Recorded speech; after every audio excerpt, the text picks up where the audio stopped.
आमर ए वर्ष party procurement ऐतिहासिक रेकर्ड हासिल करिছে वर्तमान सुधा आम 76,84,495 मेट्रिक टन धान खरीद कर सारूनी एवं समुदाय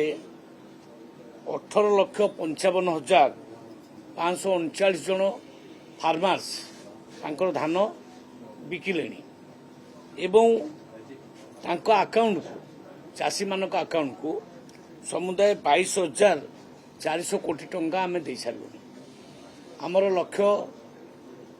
खरीफ रे 80 लाख मेट्रिक टन धान किना हम आसंता काली लास्ट डेट अच्छी तो आम शीघ्र सब सारे सब